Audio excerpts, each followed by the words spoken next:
Bonsoir tout le monde, je vous propose de commencer ce nouveau comité du CIGERLI. Je propose aux dernières personnes arrivées de s'installer tranquillement si ils ont pu récupérer leur boîtier de vote.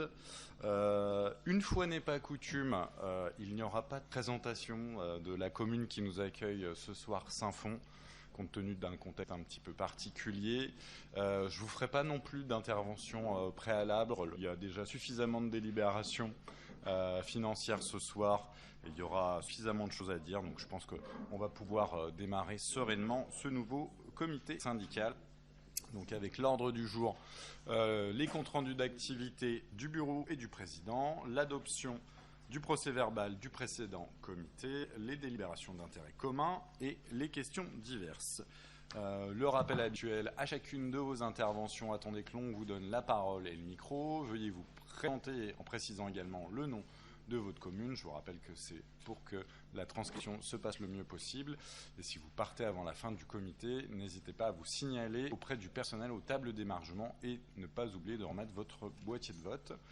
Un petit point sur les pouvoirs, avec Sylvain Godineau pour la métropole de Lyon qui donne pouvoir à Éric Pérez, moi-même pour la métropole de Lyon, Gilbert Devinas pour la métropole de Lyon qui donne pouvoir à Anne Revéran pour la métropole de Lyon, Dany Ségouffin pour la commune de Vernaison qui donne pouvoir à Michel Castellano pour Miry, Rémi Gazan de la commune de Champagne-au-Mont-d'Or qui donne pouvoir à Cyril Bouvat pour la commune de Saint-Cyr-au-Mont-d'Or, Agnès Gardon-Chemin pour la commune d'Écully donne pouvoir à Marc Lief pour la commune de Bron, Philippe Perardel de la commune de Saint-Germain-au-Mont-d'Or donne pouvoir à Jean-Philippe Chaunet pour la commune de Communet, François Joly de Poligny-au-Mont-d'Or donne pouvoir à Philippe Nicolas de Curis-au-Mont-d'Or, Jean-Claude Ray pour la métropole de Lyon donne pouvoir à Corinne Subaille pour la métropole de Lyon, et Jean-Philippe Jal pour la commune de la Tour de Salvani donne pouvoir à Éclèves Chic pour la commune de Villeurbanne.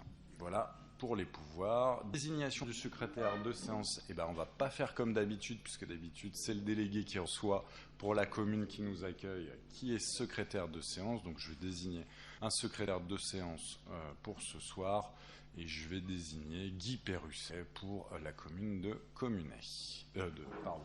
Saint-Symphorien-d'Ozon. Et on reste sur la même situation géographique, excusez-moi.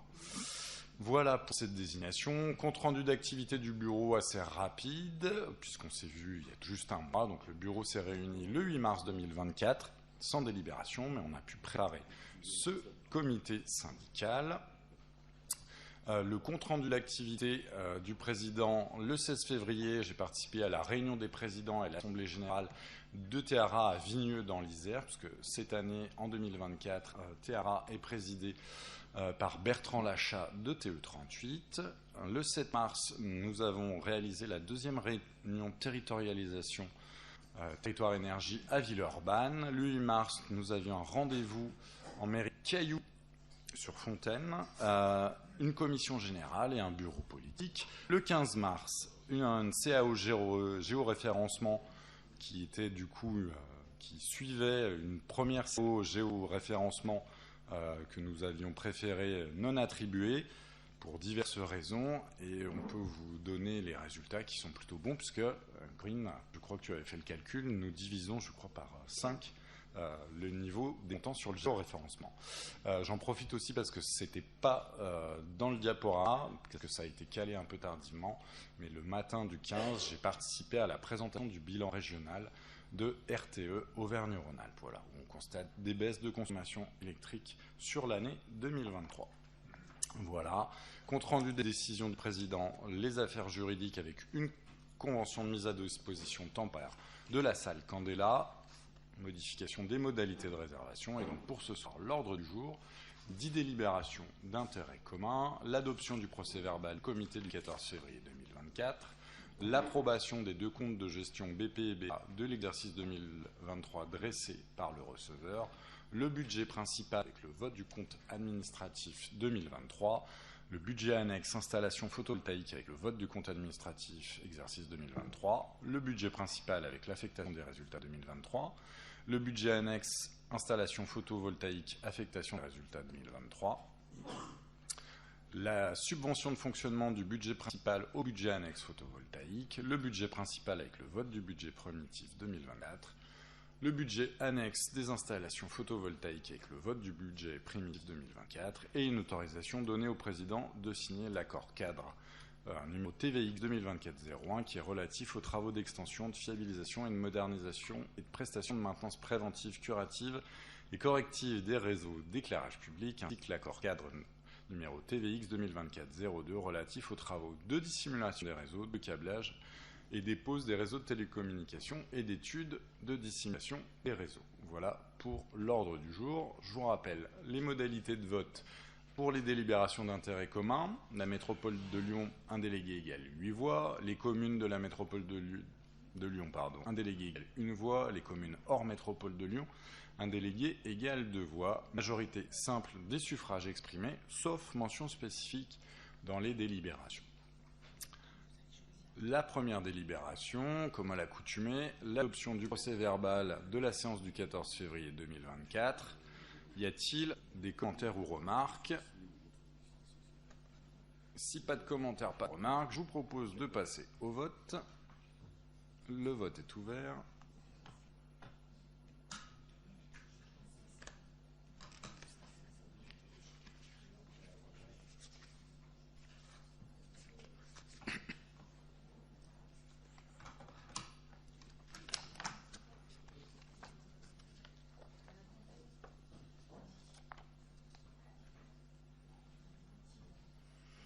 Voilà, délibération adoptée à l'unanimité. Je vous propose de passer à la suite et je laisse la parole à notre vice-présidente finance, Madame Corinne Subaille.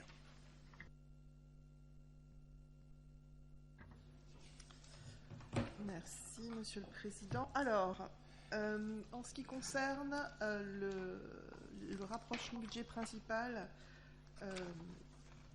sur les comptes d'exploitants, excusez-moi, je reprends mes petites notes. Voilà.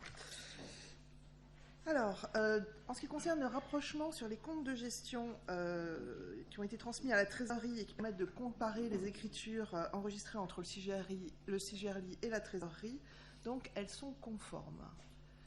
Est-ce qu'il y a des questions ou des remarques? Je vous demande donc de valider cette conformité.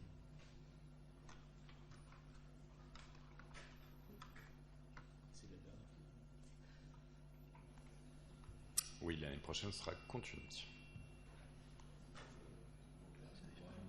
Alors, le vote est ouvert.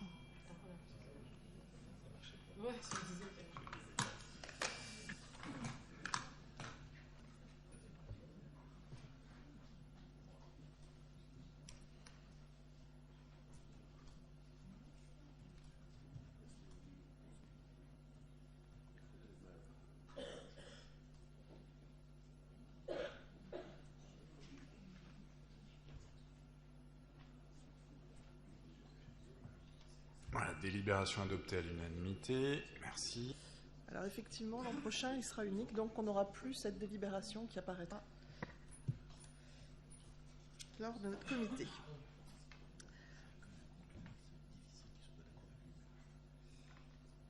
Alors, donc en synthèse, le compte administratif retrace l'ensemble donc, des recettes et dépenses réalisées par le CGRLI en 2023 et donc il permet de vérifier l'exécution réelle des recettes et dépenses annoncées lors du budget primitif. Donc en synthèse, comme ça a déjà été évoqué lors du ROB, donc cette année 2023 est pour le moins atypique avec un résultat global de fonctionnement exceptionnel qui a permis de financer de nombreux investissements tout en repoussant la nécessité d'emprunter. Donc les dépenses de la section de fonctionnement s'élèvent à près de 34,6 millions et les recettes près de 59 millions. Donc ça donne un résultat positif de 24 millions. Si on regarde de façon un petit peu plus détaillée,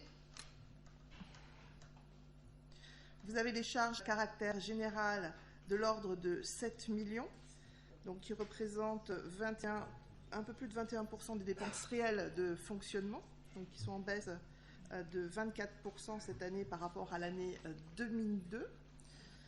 Donc les dépenses liées à la compétence éclairage public à hauteur de 5 millions, donc l'achat d'énergie, ce qui explique principalement cette baisse sur 2023, je vous rappelle.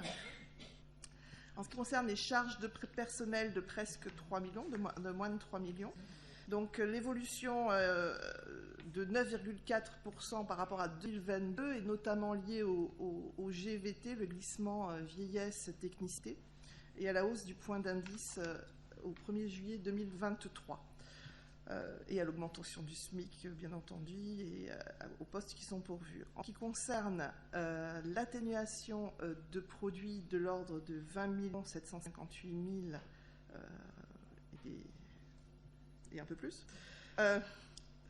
ce chapitre concerne donc le reversement principal aux communes de l'assise, donc anciennement taxe intérieure sur la consommation finale d'électricité, qui concerne les charges financières que vous voyez apparaître au chapitre 66. Donc pour 1 726 000, un peu moins d'1 726 000 euros.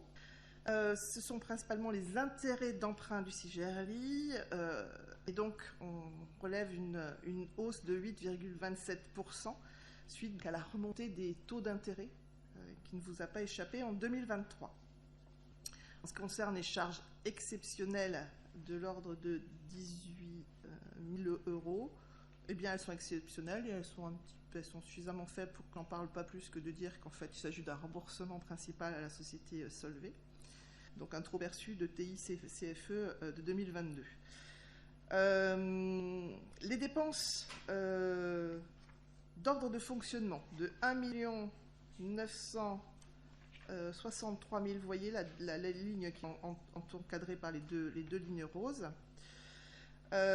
Donc ça regroupe les opérations d'ordre de transfert entre sections, donc les recettes d'ordre d'un montant équivalent qui figureront au chapitre 40 côté investissement. Et les opérations d'ordre liées aux cessions pour 1 827 032 euros et 5 centimes qui sont principalement liées à la cession des locaux de la Baïs et des véhicules. Je peux vous parler un petit peu de la cession des locaux après le compte administratif, si vous en êtes d'accord. Sur les recettes de la section de fonctionnement, sont élevés au total pour 59 169 380 euros et 37 centimes. J'adore dire les centimes. Donc en ce qui concerne le chapitre 70, pour 687 000 euros, il s'agit principalement des recettes sur les redevances perçues pour les avis communs de l'ordre de 100 000 euros. Pour le remboursement des opérateurs câblés, de l'ordre de 92 000 euros. Les CEP, de l'ordre de 430 000 euros, un peu moins. Et puis, les recettes relatives aux frais de maîtrise d'ouvrage des conventions, remboursement des frais de déplacement d'ouvrage de l'éclairage public, de l'ordre de 65 000 euros. En ce qui concerne le chapitre 73, de l'ordre de 22 millions d'euros, donc ça concerne l'encaissement de l'assise qui est versée aux communes membres, et donc nous sommes en hausse de 33%. Je vous rappelle que c'est parce qu'effectivement on a 5 trimestres sur cette année, puisqu'on a récupéré un trimestre habituellement on a bien entendu 4. De 2022, mais après, en 2024, on repassera de nouveau sur les 4. Sur la dotation et participation, donc chapitre 74, de l'ordre de 29 millions. Donc, ça progresse donc, de 2% par rapport à 2022. Il s'agit principalement de la contribution des communes pour 28 millions. Et le solde correspondant aux subventions, 435 000 pour le financement des études CEP, les programmes actés, CEDRE, donc tous les arbres, séquoia, et du remboursement, FCTVA, l'ordre d'un peu moins de 10 000 euros. Pour les autres produits de gestion courante, le chapitre 75, de 5 385 000. Donc ces produits sont en hausse de presque 25%, 24,8 exactement, et ils proviennent essentiellement des redevances et concessions. Et donc ils concernent la partie, et pour 96 000 €, concerne la partie prélevée sur la rémunération des agents pour les titres restaurants, pour les tickets restaurants.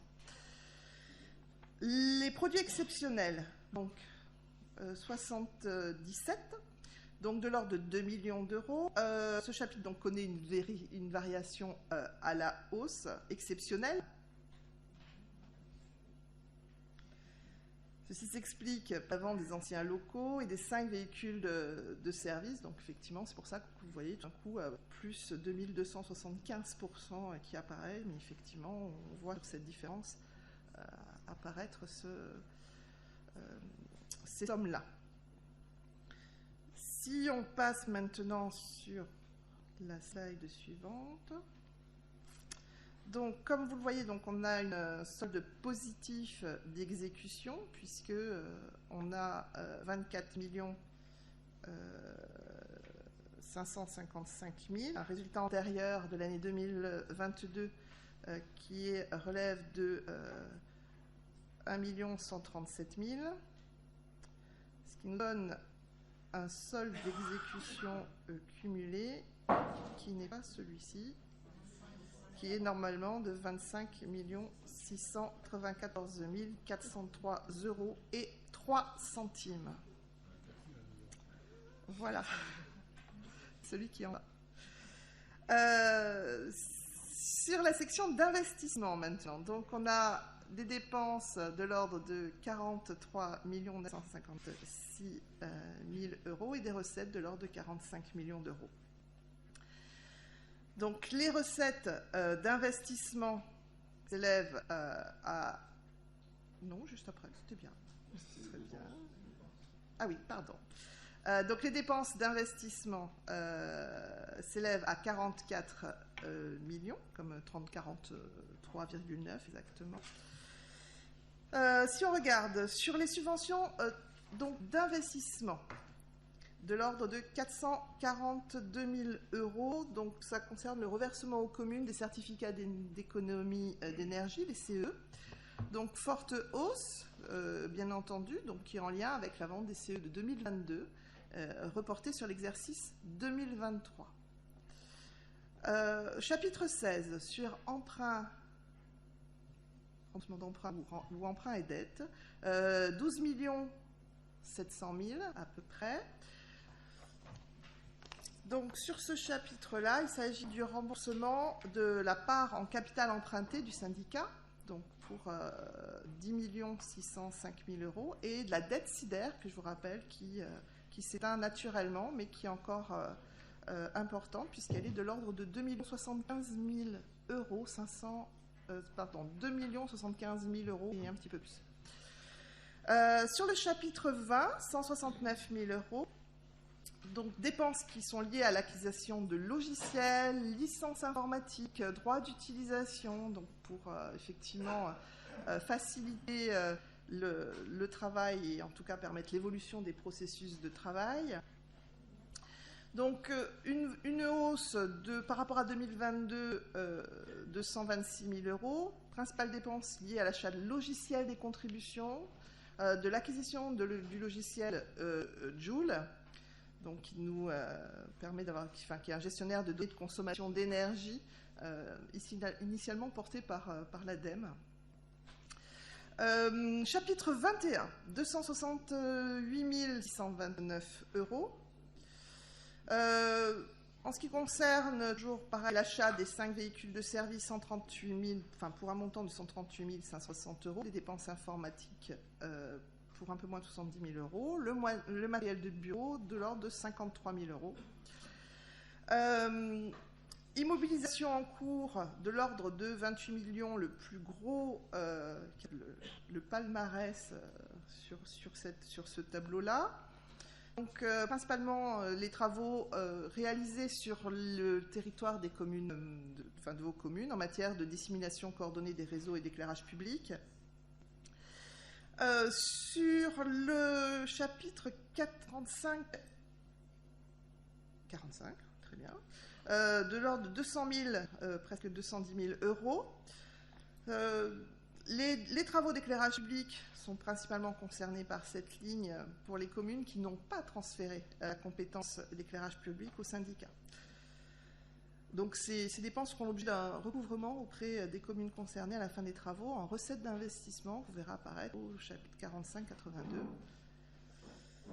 En ce qui concerne le chapitre 41, donc l'avant-dernière ligne de 1 300 000, donc ce chapitre concerne les opérations patrimoniales, c'est les opérations d'ordre entre la section, enfin au sein de la section d'investissement, pardon, et qui correspondent au remboursement de la TVA par Enedis.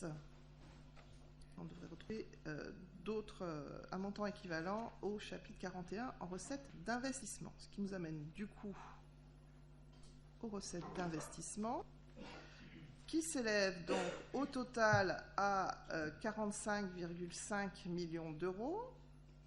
Donc, on a 42,2 millions qui sont au titre des recettes réelles et 3,2 qui sont au titre de recettes d'ordre.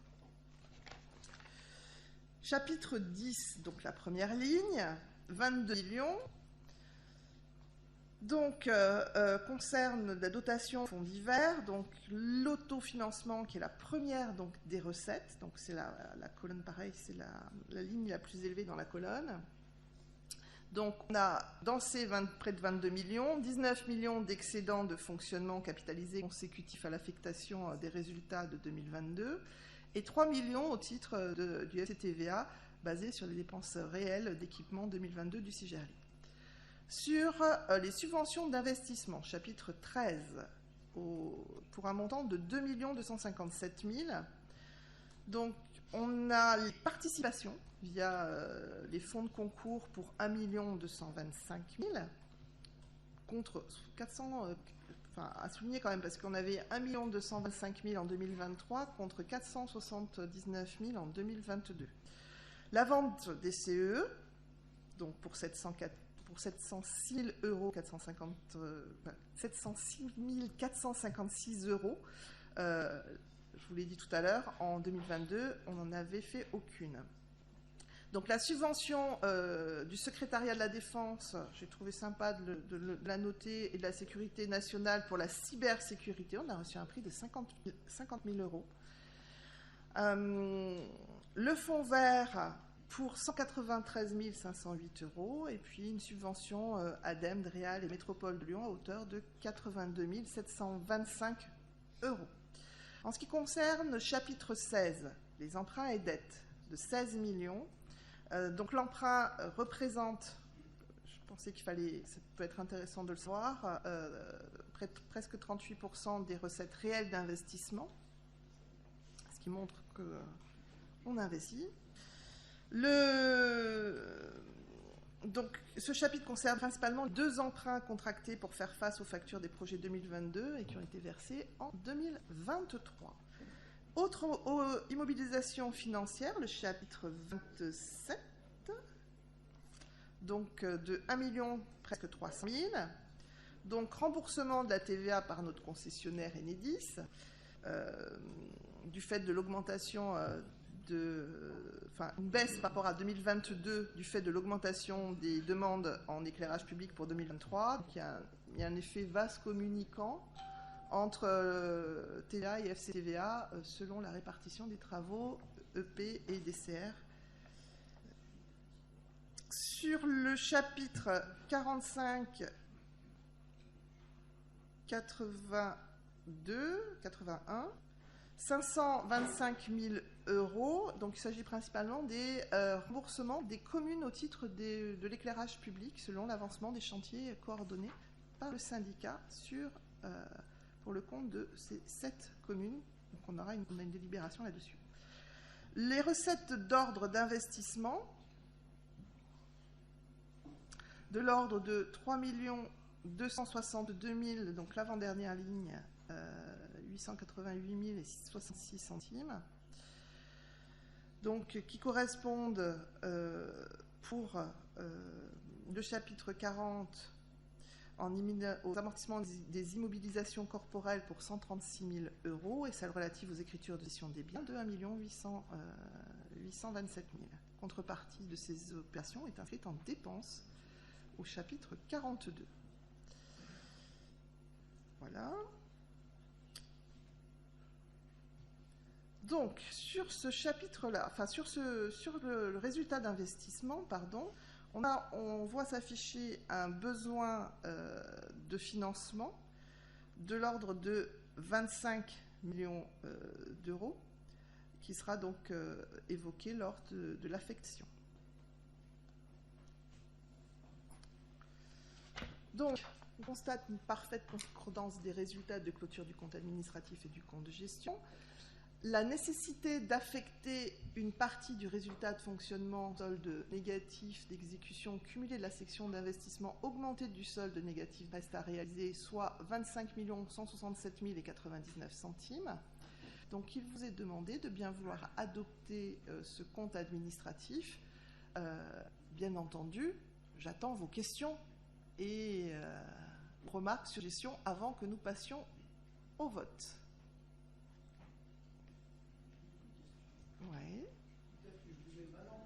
Ah, c'est possible. Si vous pouvez donner votre nom et puis le nom de la commune, s'il vous plaît. Oui, excusez-moi. C'est pour simplement pour donc les dépenses d'investissement, pour les recettes d'investissement, pardon. Le chapitre 10, donc que vous avez évoqué tout à l'heure, avec une baisse de 13%. Est-ce que vous pouvez nous donner le détail? Peut-être l'avez-vous fait. J'ai pas. Voilà. Ce que je l'ai fait. Alors j'essaie de retrouver ce que je vous ai dit sur le chapitre 10. 10, les recettes d'investissement. Dotation, fonds divers. Dotation, fonds divers. Voilà, tout en haut. 22 millions, ouais. qui a la palme, si. Enfin, je ne sais pas si peut-être que ce que j'ai dit vous a pas suffi. Attention, alors, il y a 19 millions d'excédents de fonctionnement capitalisés consécutifs à l'affectation des résultats de 2022. C'est ça? Et 3 millions au titre du FCTVA. Donc 3 millions plus 19 millions, ça fait un peu moins de 22, ça fait 21. Ah oui, ça je l'ai dit par contre. Je vais laisser Nathalie Maman ou Claire Topenot, et du coup j'en profite pour les remercier parce qu'il y a un gros travail qui a été fait. Je ne sais pas si vous rendez compte aussi que sur la délibération à quel point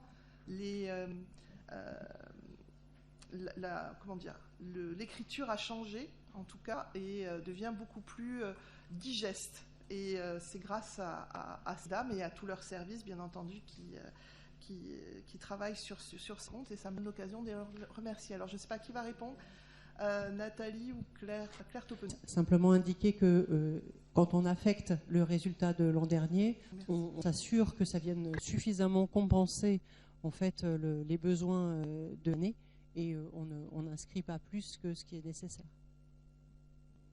On avait ces montants.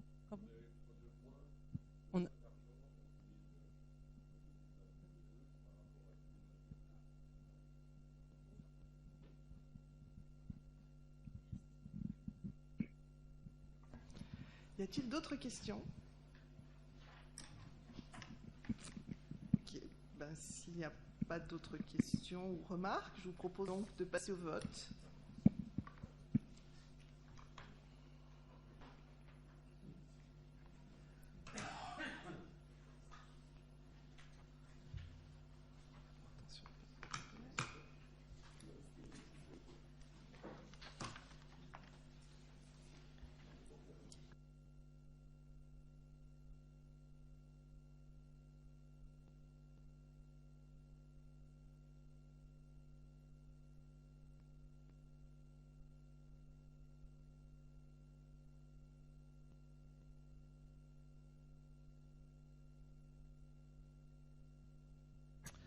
Je vous remercie pour cette unanimité. Alors, je vous l'ai promis, j'ai dit que j'allais vous parler un petit peu de la vente des locaux de la Baïs. Alors, on ne va pas mettre ça pour l'instant, juste, voilà, excusez-moi, du coup, je vous perturbe. Juste pour vous faire en même temps, parce que je me suis dit que c'était l'occasion de ce compte administratif pour vous faire de la pub pour nos super locaux que nous avons maintenant. donc qui facilite grandement les... Alors on a un vrai retour de la part des personnels qui sont ravis d'être de ces nouveaux locaux. La pub que je voulais vous faire, c'est que en délibération la dernière fois, je vous ai voté quelque chose qui peut-être est passé un petit peu sous les radars, et je trouve que ça mérite d'être mis en exergue. Vous avez vu, peut-être pour la plupart d'entre vous en tout cas, lors des vœux, cette belle salle que nous avons en bas, et vous avez le droit de l'utiliser pour vous, donc gratuitement, une fois par an. Donc chaque commune adhérente peut utiliser cette salle, elle sera mise à votre disposition une fois par an. Donc on n'avait pas ça avant, maintenant on l'a. On a des locaux où tout est sur le même plateau en même temps, si vous n'avez pas pu les visiter, donc c'est vraiment très, très agréable d'avoir tous ces locaux qui sont placés sur un même plateau pour les agents. Donc ça donne beaucoup plus d'efficacité dans leur façon de travailler et aussi de se rencontrer. Avec un lieu commun, avant on était sur 2 étages, voilà. On a des bâtiments qui sont en rénovation thermique, qui sont dans une catégorie assez sympa. Je n'oserais pas dire qu'ils sont en A, mais quand même, ils sont beaucoup mieux que le G qui était avant. Voilà, c'était un point de détail. Des locaux neufs qui nous demandent beaucoup moins de maintenance maintenant qu'à une époque. On peut aussi demander aux propriétaires de faire des travaux quand c'est nécessaire, ce que nous ne pouvions toujours pas faire avant non plus, et qui sont hyper accessibles. Donc en termes de facilité aussi pour venir directement sur le site dans les locaux du CIGERLI, et pour les agents aussi pour venir vers vos communes, on a une facilité d'accès qui est quand même grandement améliorée. Ce que je voulais dire aussi là-dessus, je pense qu'il pouvait être... je vous prie d'excuser Philippe Perardel, c'est lui qui aurait peut-être dû faire ça, mais malheureusement, il est au fond de son lit sous cortisone. Je vous donne... donc il peut pas... C'est pour ça que c'est moi qui vous le présente.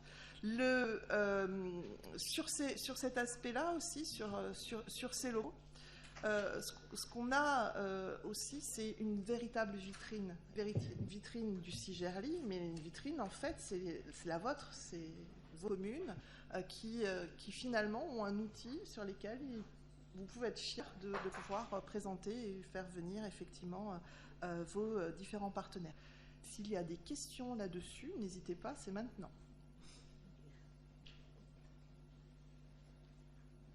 Écoutez, merci beaucoup. Alors, je reprends, c'était pour faire un petit intermède.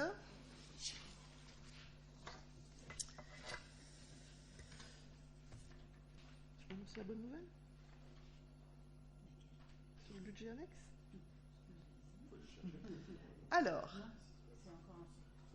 c'est encore un CA, c'est encore un compte administratif, on va encore avoir un budget dessus, et je l'espère, c'est pour ça que je parlais de bonnes nouvelles, que ce sera donc là on serait sur l'avant-dernier CA, sur ce budget annexe.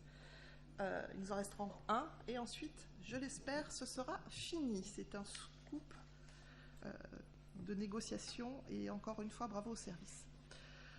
Donc, nous avons un budget annexe sur les installations photovoltaïques, et donc, du coup, un compte administratif à voir. Ce compte administratif, je l'ai plus, ce compte administratif, je vais le faire en direct, représente donc pour dépenses, donc je vous rappelle qu'il doit être équilibré. On a en dépenses 125 000 €, en recettes 137 000 €.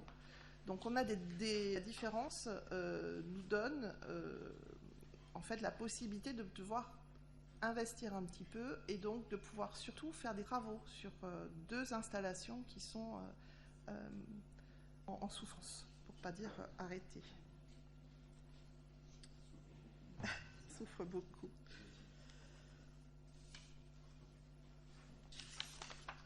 Alors, donc, comme je vous l'ai évoqué lors du ROB, donc, on a 15 installations sur le photovoltaïque, 15 installations photovoltaïques qui sont gérées par nous. Donc, on a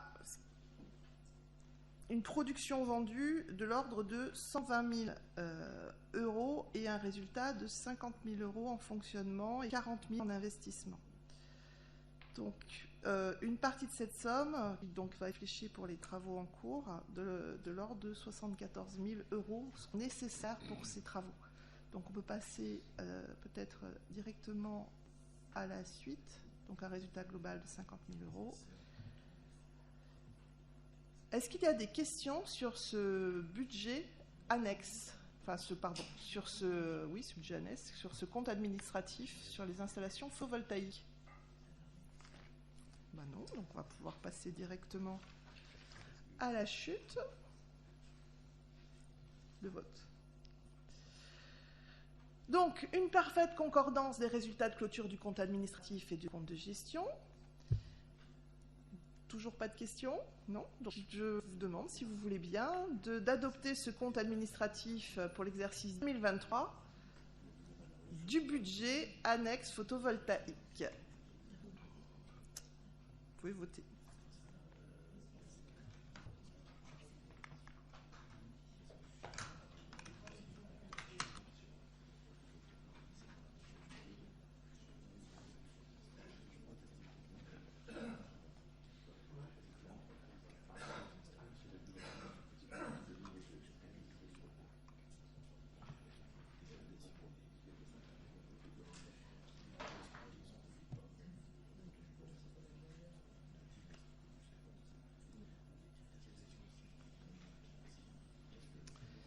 Je vous remercie pour cette belle unanimité. En ce qui concerne maintenant l'affectation du résultat, donc vous avez vu que nous avions un résultat en fonctionnement positif à affecter et un besoin de financement, le besoin étant positif, donc un résultat négatif pour l'aspect investissement. Donc 25,6 millions d'un côté d'excédent et 20 millions 25 millions, ce qui nous fait 25 millions 67 000 ont besoin de financement de l'autre côté, ce qui nous fait un total de 527 400 euros. Et donc, ce que je vous propose, c'est que ce résultat soit inscrit sur le budget de l'année prochaine. Est-ce qu'il y a, de l'année 2024, est-ce qu'il y a des questions là-dessus?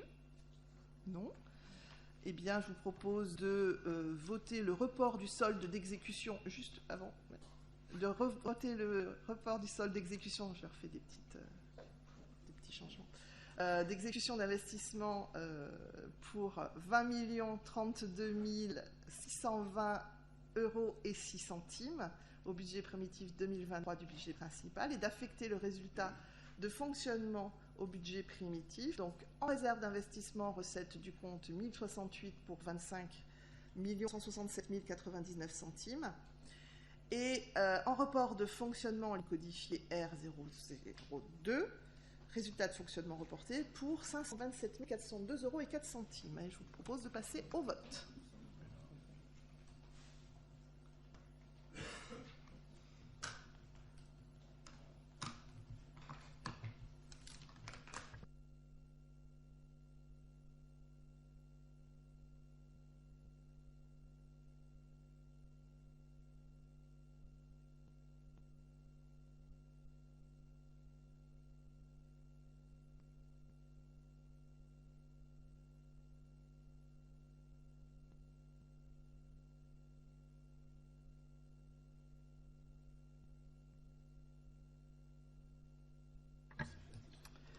Je vous remercie pour cette unanimité. En ce qui concerne le photovoltaïque, donc le compte administratif 2023 que vous avez voté juste avant affiche donc un résultat disponible cette fin d'année de 15 900 euros. Et donc, je vous propose de l'inscrire au budget de l'année prochaine, donc 15 946 euros et 41 centimes. Et donc, est-ce qu'il y a des questions? Donc, si pas de questions, je vous propose de voter de bien vouloir reporter le solde d'exécution d'investissement pour 40 177,10 € au budget primitif 2024 du budget principal et d'affecter le résultat de fonctionnement pour 34 722,87 € en réserve d'investissement recette du compte 1068 et en report de fonctionnement ligne codifiée R002.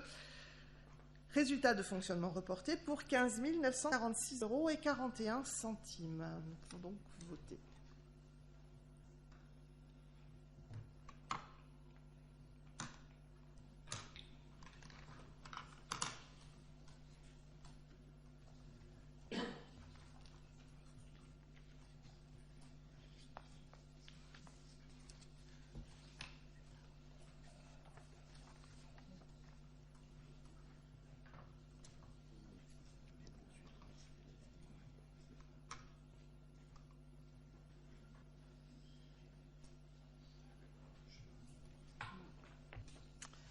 Eh bien, je vous remercie pour cette unanimité. Nous allons pouvoir passer au budget primitif 2024.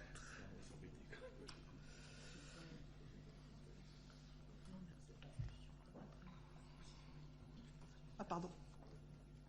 J'ai oublié. J'ai oublié plein de détails. Je l'ai dit, mais j'ai un peu zappé. Donc, le budget... décidément, ce budget annexe. Le budget annexe qui est donc soumis aussi à la nomenclature M4.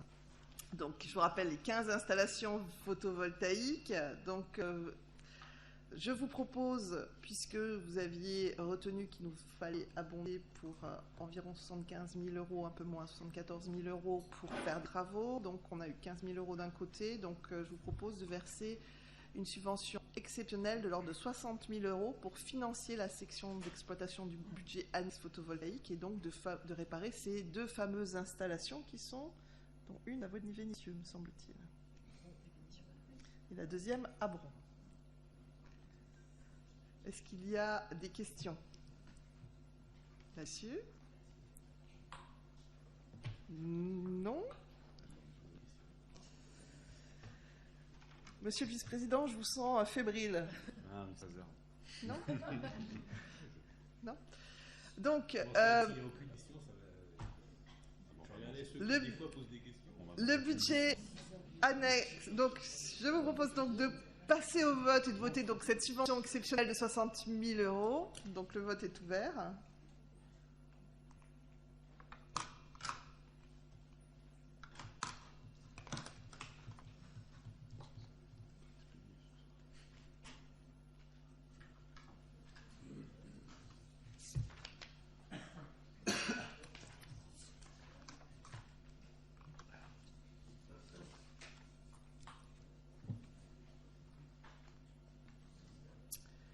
Merci, nous allons pouvoir procéder aux travaux. Le budget.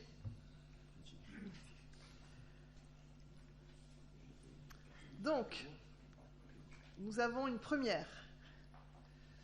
Désormais, nous sommes soumis à la nomenclature M57, donc notre premier budget en M57. Bravo pour le travail qui a été fait, je vous remercie encore. Donc les comptes du CIGERLI se décomposent en deux budgets, donc désormais soumis à la nomenclature M57, applicable donc au service public administratif, comme vous l'êtes tous. Un budget annexe soumis à la nomenclature M4, dont j'espère qu'on ne va plus parler pendant longtemps. Applicable donc aux services industriels, aux services publics, industriels et commerciaux, et donc qui porte sur les 15 installations photovoltaïques. Bien entendu, tous les deux doivent être votés en équilibre, en dépenses et en recettes pour les deux sections fonctionnement et investissement. Et donc, ce budget primitif prévoit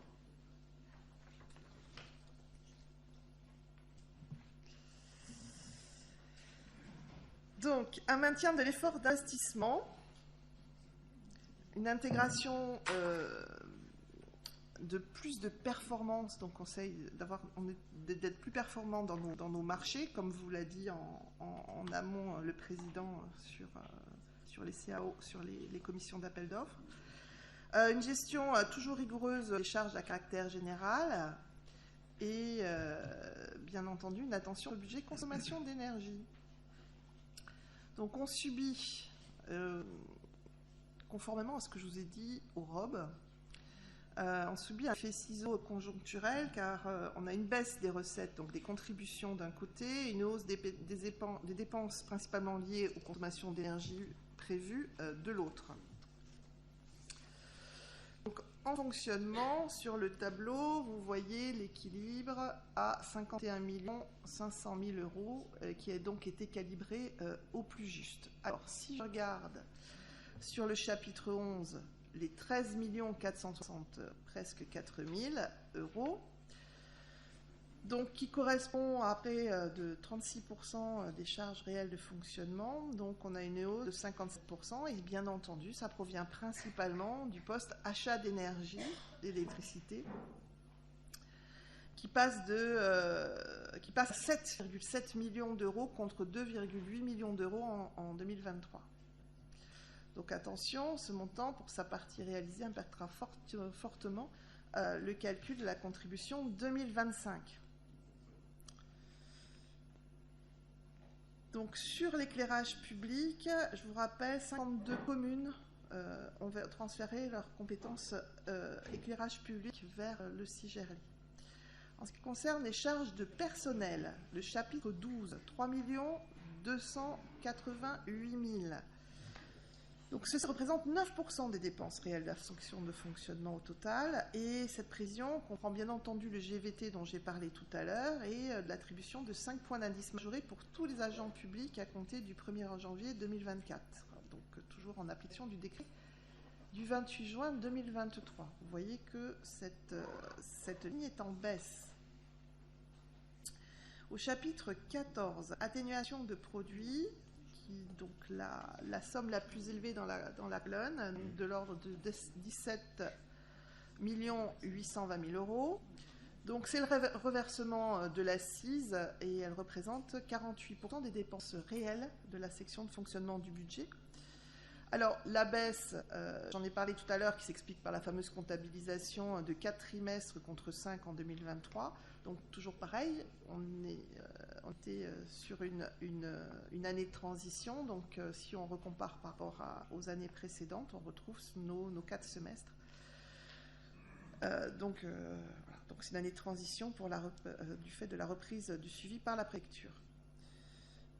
Au chapitre 65, donc 400 064 euros, donc soit 1,07% des dépenses de la recette, qui recouvre donc les indemnités des élus, les dépenses informatiques, donc les indemnités qui sont de l'ordre de un peu moins de 55 000 euros, les dépenses informatiques qui sont un peu moins de 100 000 euros, les versements des subventions publiques, donc 230 000 euros, qui est le reversement SDIE et l'audit effacement aux membres concernés, et 60 000 euros pour la subvention du budget annexe photovoltaïque qu'on a voté juste avant. Et on met quand même en prévision, on ne sait jamais, 20 000 euros pour les intérêts moratoires. Au chapitre 66, donc 2 390 000, je suis toujours sur les dépenses, ça concerne les intérêts de la dette, mais également les intérêts courus non échus des nouveaux emprunts, donc à hauteur de 297 000. Une hausse de 33% par rapport à 2023, qui est notamment due à la hausse, toujours pareil, des taux d'intérêt d'emprunt et de ces dernières années, et la comptabilisation de l'opération du swap de l'ordre de 300 000 euros.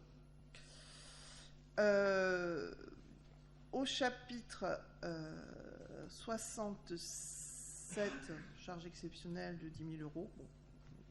Et ça regroupe les éventuels titres à annuler sur l'exercice antérieur, toujours en prévision, je rappelle. Donc ensuite, on a les écritures purement budgétaires, donc le virement de la section d'investissement à hauteur de 13 805 118 euros et 32 centimes et 325 000 sur l'avant-dernière ligne pour les dotations aux amortissements. Donc on va retrouver la même somme en recettes d'investissement au chapitre 40. concernant les recettes, cette fois, de fonctionnement, donc vous voyez apparaître au chapitre 70, 122 500 euros, qui correspondent à l'adhésion des membres au CEP pour 604 500 euros, et puis les recettes concernant les appuis communs estimés à 45 000 euros pour 2024, et les redevances d'occupation des domaines estimées à 73 000 euros. Au chapitre 73, donc, qui est la plus grosse, qui est le plus gros poste, donc qui représente quand même 88% des recettes réelles de la section. Donc attention, il y a des nouveautés du fait du rattachement comptable en M57. Donc il s'agit principalement donc, de l'assise, donc TICFE, pour 18 millions d'euros, contribution fiscalisée des communes membres pour 26 981 359 euros et 28 centimes en 2024, ce qui est en recul en 2024 contre 28,4 millions en 2023. Une baisse de 5% essentiellement due à la baisse des tarifs de l'achat d'énergie de 2023. Je vous rappelle qu'on avait fait une belle opération. Sur le tableau, les 103% de variation à la hausse s'explique par la modification d'inscription comptable, toujours pareil, liée à la M57. Donc, chapitre 74 en 2023, maintenant on est passé en 73. Donc, du coup, l'imputation en 73 111 pour la comptabilisation des contributions fiscalisées. Au chapitre 74, donc 394 000 euros, un peu plus, donc, qui correspond à 1% des recettes réelles de la section. C'est l'adhésion des communes aux frais du groupement d'achat d'énergie pour un montant de 51 000 euros et les subventions liées aux activités CEP qui sont estimées à 343 000 euros environ. Au chapitre 75, 4 millions presque 500 000 euros. Donc, nous avons ce chapitre qui représente environ 9% des recettes réelles de la section. Les redevances de concession constituent une source importante de financement et elles sont donc estimées dans ce chapitre-là à 4 400 000 euros pour 2024.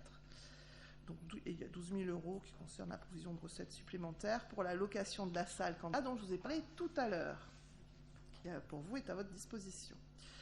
Sur le... Je suis de la vraie pub. Le chapitre 76, produits financiers, 351 000 euros. Donc l'opération de swap, et je remercie Claire Topenot pour cela, de l'opération des 8 millions d'euros contractés en 2022 à taux Euribor 12 mois plus marge de 0,33%. S'il y en a qui ont des questions, n'hésitez pas, Claire vous répondra. Qui va générer...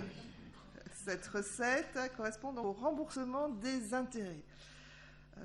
C'est une spécialiste de l'Euribor. Cette sécurisation donc à taux fixe de 3,76% sur 4 ans qui va nous permettre donc un gain de plus de 40 000 euros pour 2024.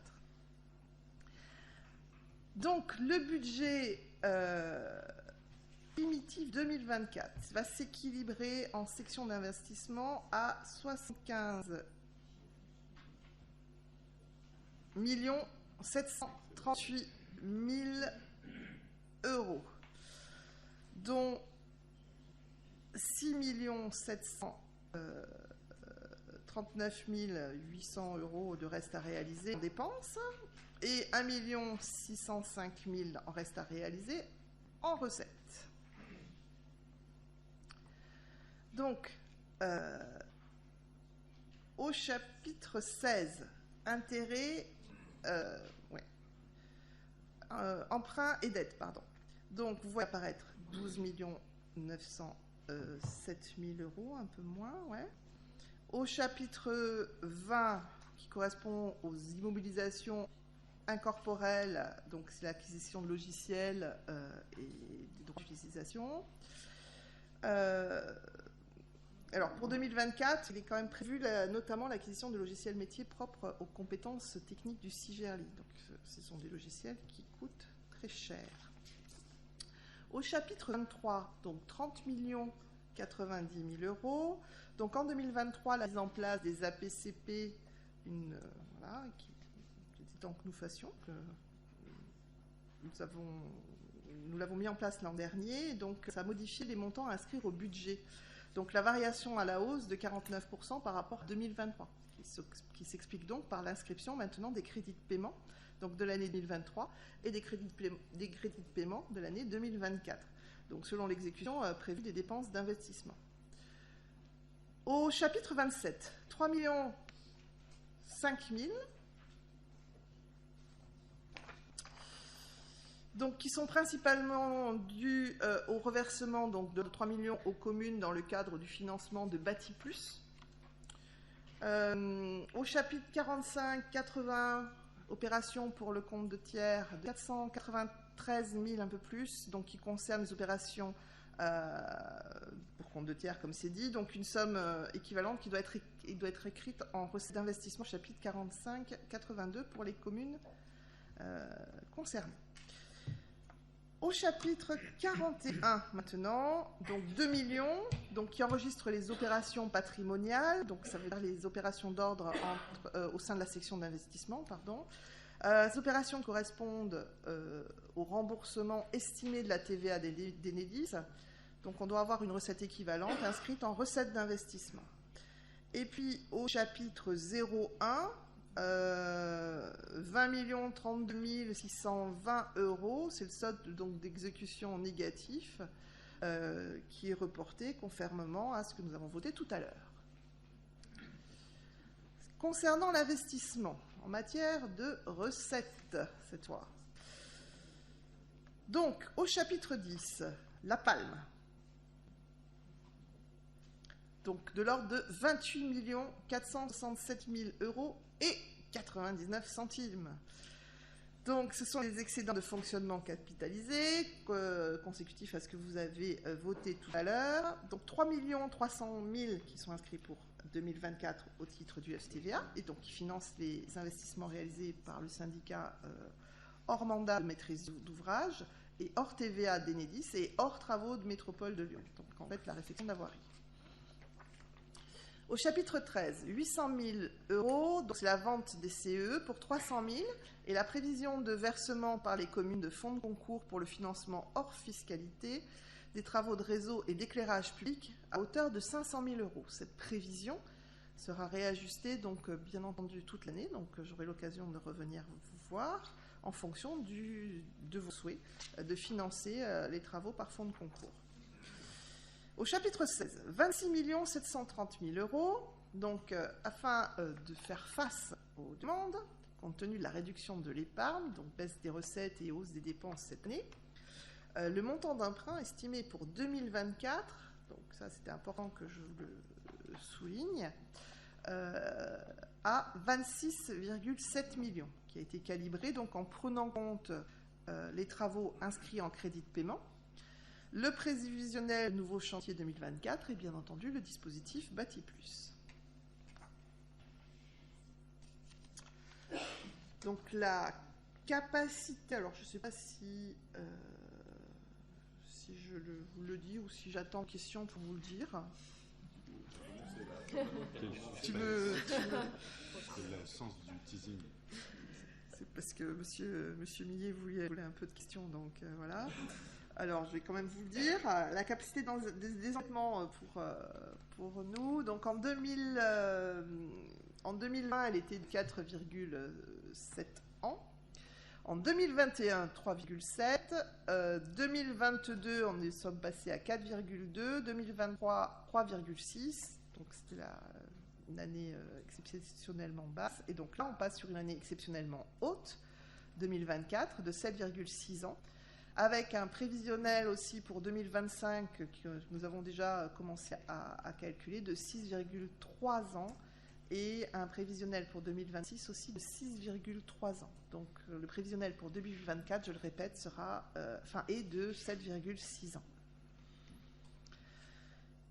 Chapitre 27, donc 1 100 000 euros, donc concerne bien entendu le remboursement de la TVA par Enedis donc qui correspond à un transfert de droit entre le concessionnaire et le concédant. Donc ainsi, nous récupérons 20% sur les travaux effectués sur les réseaux électriques. Au chapitre 24 maintenant, 12 000 €. Donc c'est la programmation de vente de 3 véhicules de service. Sur les recettes d'ordre d'investissement de 16 millions d'euros, au chapitre 21,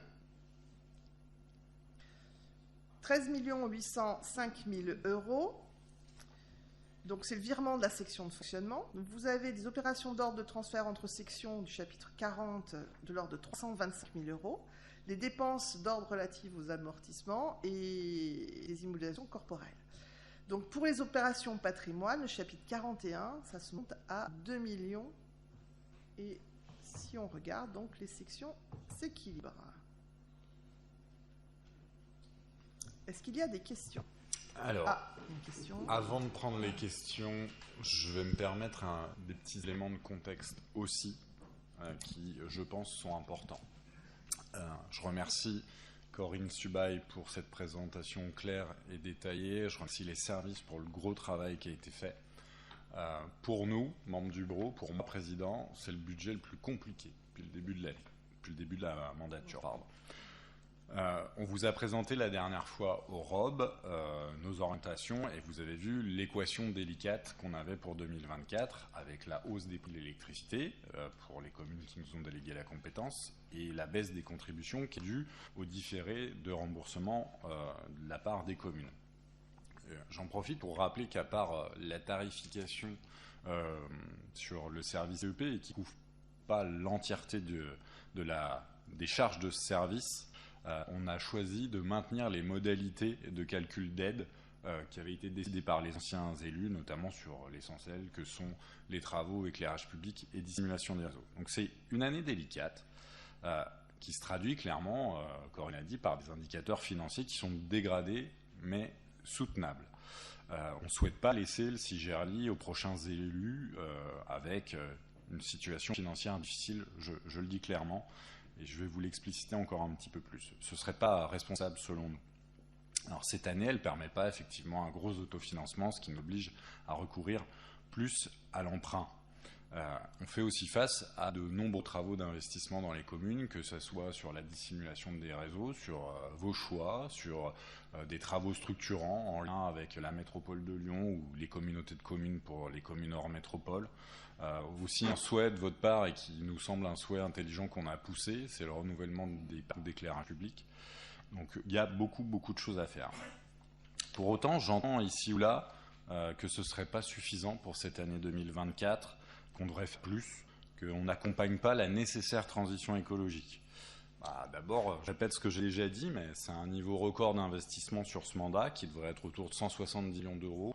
Le mandat précédent était déjà important, mais il était qu'à 90 millions d'euros, ce qui est déjà beaucoup. Alors, clairement, nous, sur ce mandat-là, on a poussé la logique et le modèle économique du CIGERLI au maximum de ses possibilités. Alors, c'est toujours possible de faire plus, mais à quel prix et comment? Moi, je n'ai pas de levier fiscal.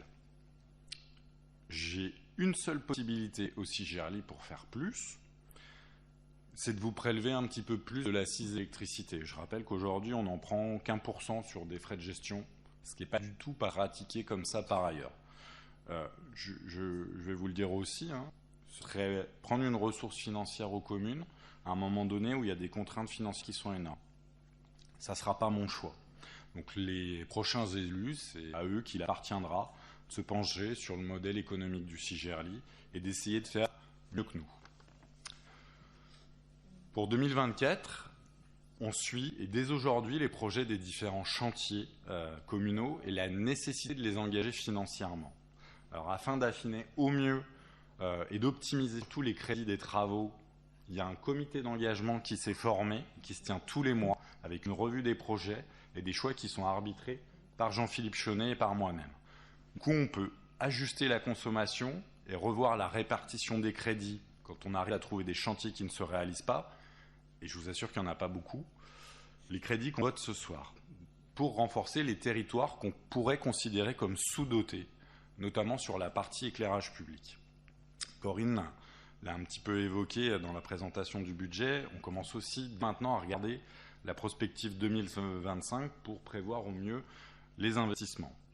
Et donc en toute transparence, dans les jours qui viennent, suite à ce comité, vous allez recevoir un courrier qui va récapituler à la fois pour la partie enfouissement des réseaux et aussi pour la partie éclairage public, tout ce qui a été payé pour vos communes depuis 2021, avec les restes à réaliser sur 2023 et ce qui sera voté comme crédit 2024 ce soir. Comme ça, vous pourrez voir le niveau d'investissement réalisé par le CIGERLI, par vos communes. Je trouvais important de vous donner quelques éléments de contexte.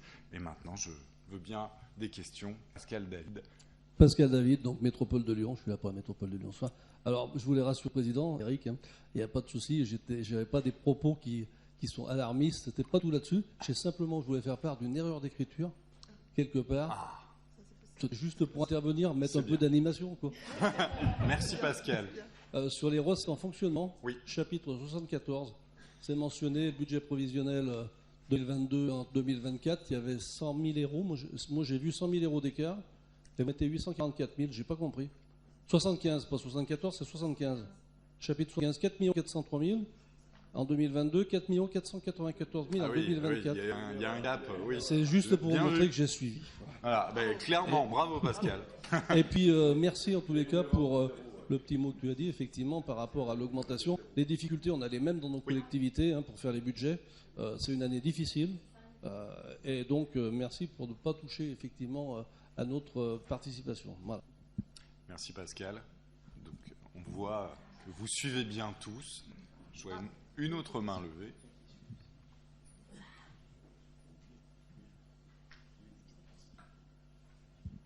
Bonsoir à tous, Marc-Yves Bron. Alors, il y a beaucoup de choses qui ont été dites, je ne vais pas commenter, mais effectivement, la dégradation de l'épargne est significative, 37%, et si on la compare au CA, ce que j'avais fait initialement, c'est beaucoup plus, c'est plutôt 50%, plus de 11 millions d'euros. Effectivement, aller s'endetter dans ces conditions, c'est pas toujours évident. Du coup, j'aurais une question, mais tu l'as abordé un peu, Eric, et c'est la vision effectivement triennale, quoi, 25, 26, 27, pour voir où on va, parce qu'on sait que la dette, on peut vite décider de s'endetter, mais c'est très long de se désendetter, et il peut y avoir rapidement un effet ciseau avec le coût de la dette qui obère la section de fonctionnement et la capacité à se désendetter. Ici, on augmente la dette. Pour une fois, tu as donné les chiffres également. Non, c'est vous, Corinne. Voilà, de pas loin de 5 millions d'euros, ce qui n'était pas le cas sur l'exercice précédent, sur des volumes importants. Oui.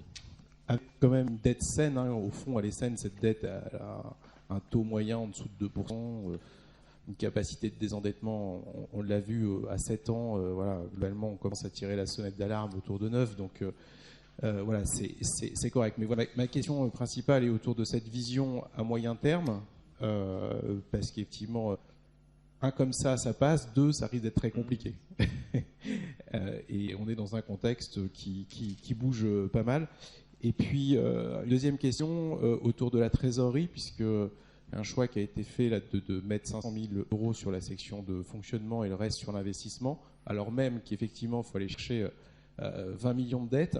Du coup, ma question, c'est, voilà, est-ce qu'il y a vous envisagez des difficultés de trésorerie pour le CIGERLI, pour faire ce choix ou pas, et quelle est l'explication de ce choix? Et puis ma troisième question, c'est, Monsieur le Président, je suis preneur de la réponse à ma question sur la constitution de la grille tarifaire, enfin des oui, prix promis. 2024, donc de ma demande du mois d'octobre, oui, qui, je l'imagine, sera extrêmement détaillée vu le temps qu'elle aura mis à être constituée. Voilà, mais c'est vraiment important pour nos communes de prendre ça. Voilà, bon. Donc, merci. On va faire à rebours, et Marc a raison de le dire devant tout le monde, parce que ça fait X semaines qu'il me demande ça, que j'ai les éléments et que je ne lui ai pas transmis. Donc je m'engage ce soir à le faire. J'avoue que depuis le début de l'année, la charge est assez importante sur tous les plans, et que cette demande-là, tu me l'as encore redemandé à Villeurbanne quand on s'est vu il y a très peu de temps. Mais c'est vraiment moi qui ai tous les éléments et qui ne te les ai pas transmis. Donc je m'engage ici ce soir à les transmettre. Sur la trésorerie, aujourd'hui on n'a pas de difficulté de trésorerie. On aurait poussé le bouchon plus loin, on aurait eu des difficultés de trésorerie, clairement. Donc on a souhaité ne pas le faire. Je voulais revenir principalement sur ta première question. Moi, ce que j'ai demandé au sortir du comité sur l'Europe, c'est d'avoir un profil d'extinction de la dette et aussi l'historique, pour voir comment on avait fonctionné auparavant, avec des taux qui sont fluctuants, mais ceux qu'on a actuellement, comment ça ressemblait à ceux qu'on pouvait avoir il y a 10-12 ans. En tout cas, ce qui avait été topé au CIGERALI. Donc là, on va arriver fin 2024 à un haut niveau d'endettement en prenant tous les emprunts qu'on a faits. Ils seront à peu près à ce qu'on a pu connaître au CIGERALI à une époque, avec une dynamique travaux qui était moins importante, mais globalement, on finançait aussi beaucoup les travaux par ces emprunts-là. On voit que d'ici 2026, on va rester à un niveau qui sera élevé, mais on va avoir tous les emprunts assez anciens qui vont commencer à sortir et qui, du coup, étaient déjà assez élevés à l'époque pour arriver à financer le modèle économique du CIGERALI. J'ai demandé aussi, il y a maintenant plusieurs semaines, voire plusieurs mois, on ait vraiment cette vision au moins jusqu'à 2026, puisque ça engage tous les élus qui sont là ce soir, et qu'à partir du moment où on montrait des chiffres de capacité de désendettement qui n'étaient pas bons pour cette année, moi j'avais besoin de savoir ce que ça donnait sur les années d'après. Et je pense que tout le monde ce soir a aussi besoin d'avoir ces informations-là.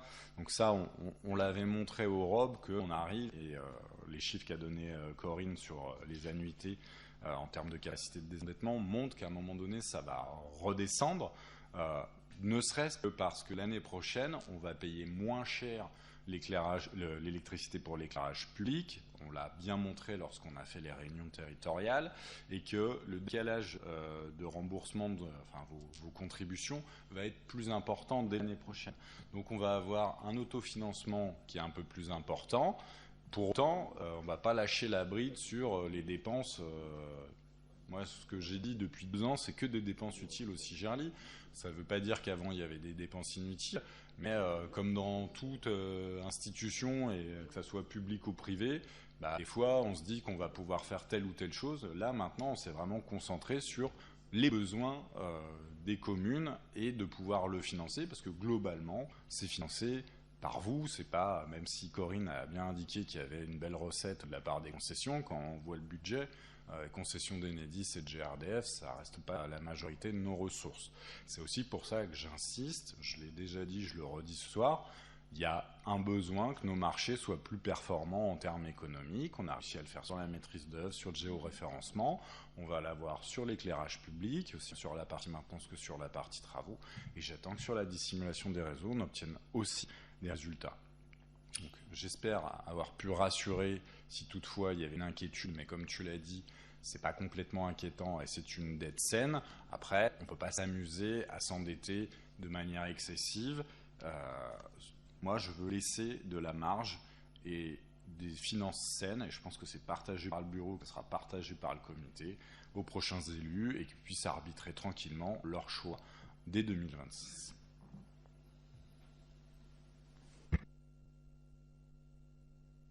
Peut-être juste compléter sur l'épargne, peut-être 2025 et 2026, on en avait parlé au ROB, je ne sais pas si vous vous souvenez, mais il est prévu, donc en épargne nette sur 2025, 3 300 000 euros, et pour 2026, 4 400 000. Donc vous voyez, on reprend cette dynamique positive.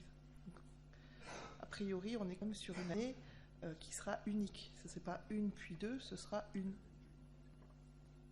On espère quand même que l'énergie ne va pas atteindre les sommets encore cette année. Monsieur Pierre-Alain Millet. Non, juste un petit complément. Dans l'évaluation de cette situation qui avait bien été décrite, je voulais juste redonner un chiffre.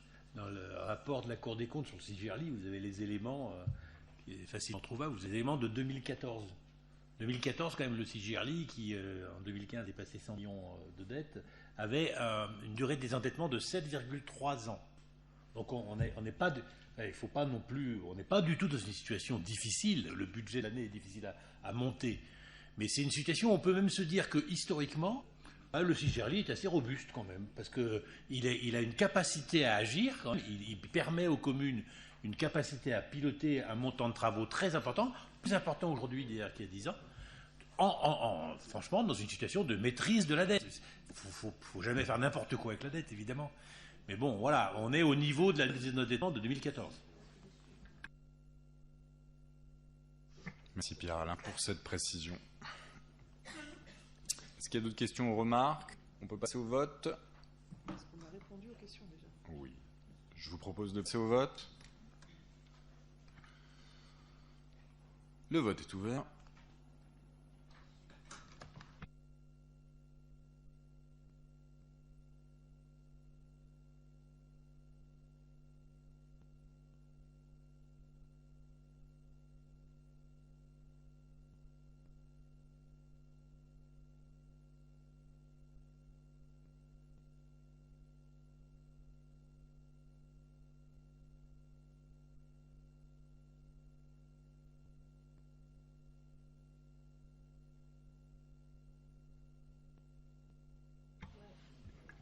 Merci pour ce vote du budget à l'unanimité. J'en profite pour remercier encore les services pour la préparation de ce budget primitif. Et quand je parle des services, c'est l'ensemble des services qui ont contribué à arriver jusqu'à ce vote ce soir. Merci. Il nous en restait un. Les installations photovoltaïques, le budget primitif concerne ce budget annexe. Donc, conformément, j'adore dire cette phrase, aux éléments exposés lors du rapport d'orientation budgétaire 2024, donc, on a une augmentation de 49% qui est estimée à 435 000 €. Donc, il concerne principalement les travaux qu'on a, en tout cas, dont on a voté la subvention exceptionnelle tout à l'heure. Est-ce qu'il y a des questions sur ce budget annexe primitif, qui, j'espère, sera le dernier?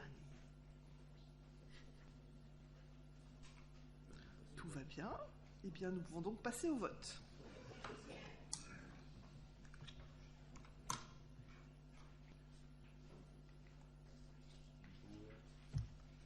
Il est ouvert maintenant.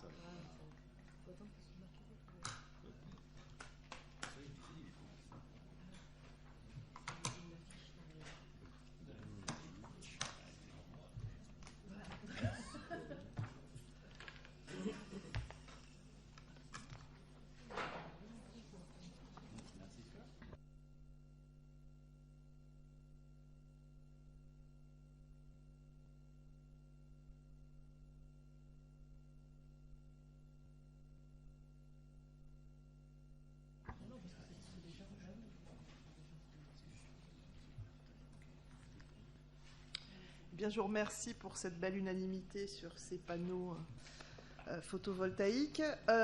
Juste, je refais ma minute publicité pour remercier quelqu'un qui a fait un gros travail, en tout cas, et qui a retravaillé. Donc, je vous parlais des locaux pour essayer de rationaliser au maximum les dépenses qui ont été faites lors du déménagement.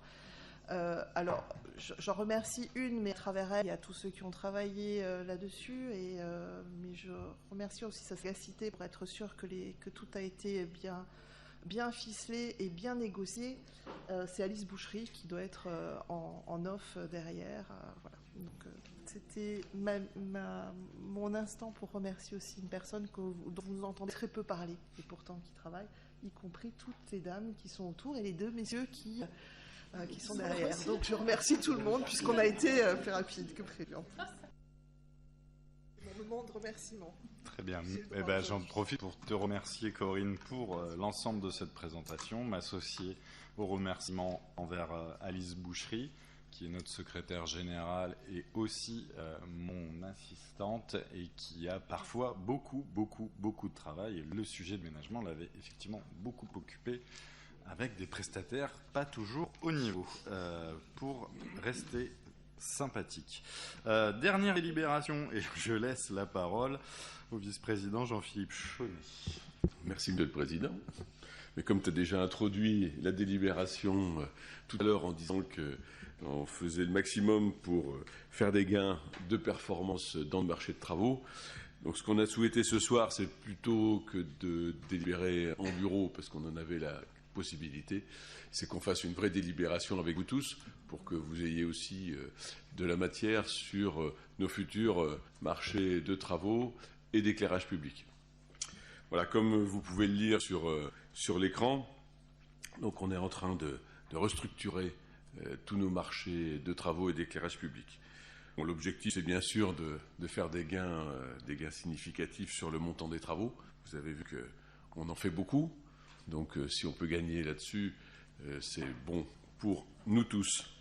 Et puis, on peut faire aussi des gains sur la partie environnementale, puisque les marchés, il faut qu'on les fasse évoluer et qu'ils suivent aussi cette demande qu'on a auprès de nos entreprises.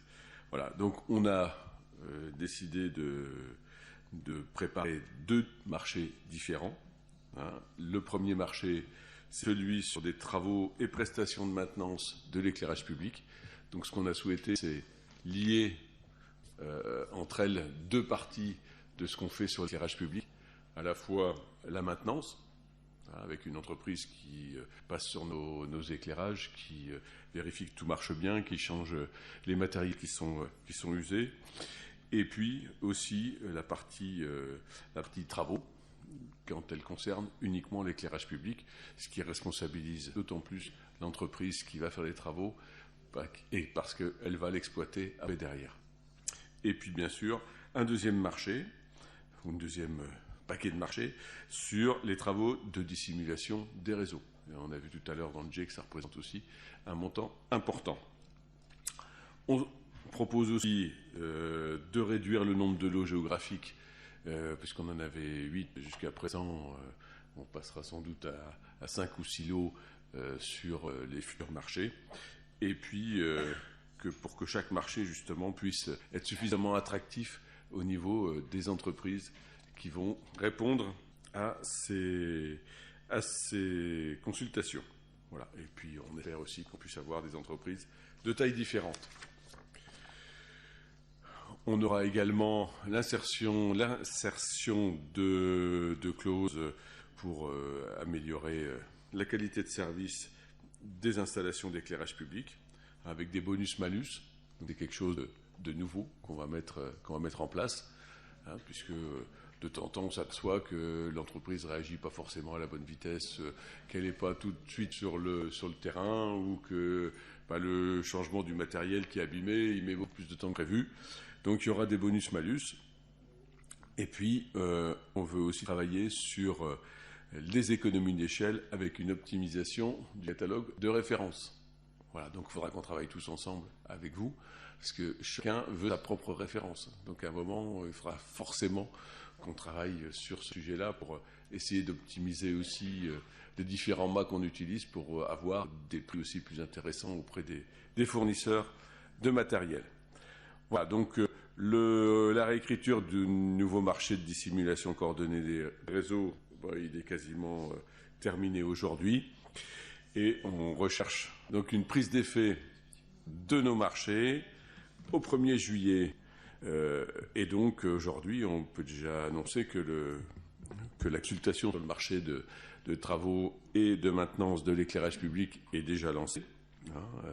Et donc les entreprises sont en train de travailler pour nous faire des réponses. Et celui sur le marché de dissimulation coordonnée des réseaux, il sera mis en ligne dans très peu de temps. Je pense que ça sera la semaine prochaine, la semaine d'après. Voilà. Et donc, ce qu'on vous demande, bien sûr, c'est d'autoriser le président à signer ces marchés quand ils seront effectivement conclus à l'issue des consultations et qu'on aura la commission d'appel d'offres qui va travailler sur ces sujets. Voilà. Je ne sais pas si vous avez des questions ou des remarques. Si pas de questions, pas de remarques, je remercie Jean-Philippe Chaunet pour cette présentation et les services qui travaillent beaucoup. On vient de perdre notre DGA Transition énergétique suite à la déclaration du vice-président, mais tout va bien, on va le réanimer. Je vous propose de passer au vote. Le vote est ouvert.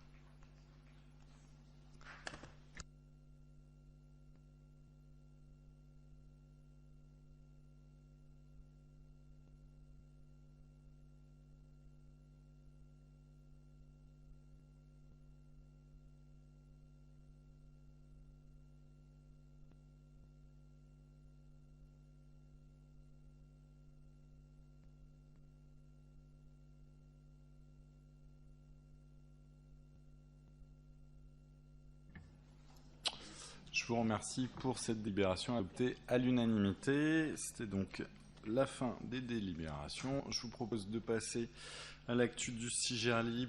Et retenez les dates et n'hésitez pas à vous inscrire. Le 28 mars, la 3e rencontre territoriale énergie à Vénissieux, donc pas très loin d'ici, pour les communes de Vénissieux, Saint-Priest, Mions, Corba, Fézin et Saint-Fond.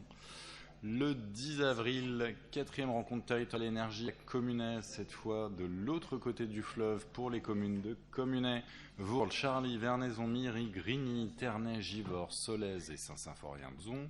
Le 23 mai, ce sera la 5e rencontre territoriale énergie à Saint-Genis-Laval pour les communes de Saint-Genis-Laval, Chaponneau, Brigny, Érigny, Oulin-Bénite et la Mulatière. Et donc notre prochain comité aura lieu le 19 juin 2024 dans une commune à définir. Y a-t-il des questions diverses ou une remarque? Monsieur Dubief.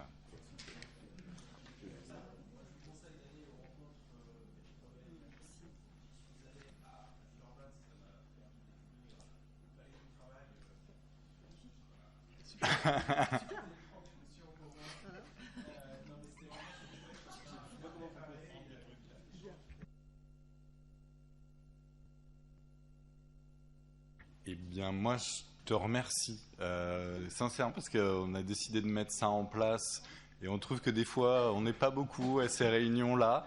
Et pour autant, il y a eu des échanges intéressants la dernière fois. Alors, peut-être parce qu'on était en petit comité, mais je ne pense pas. Et il y a vraiment de l'échange entre des communes qui ne font pas forcément la même chose, qui n'ont pas forcément les mêmes compétences au CIGERLI, qui n'ont pas les mêmes visions, et c'est assez intéressant de les partager. Merci beaucoup, Marc. Tu me fais plaisir à moi et ainsi qu'au service, parce que c'est une chose supplémentaire à faire. Ah, il y a d'autres questions diverses. Il y en a deux. Il y a plus de questions diverses. Monsieur. Allez-y.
Alors, je vais juste vous redemander de préciser votre nom et la commune pour la transcription.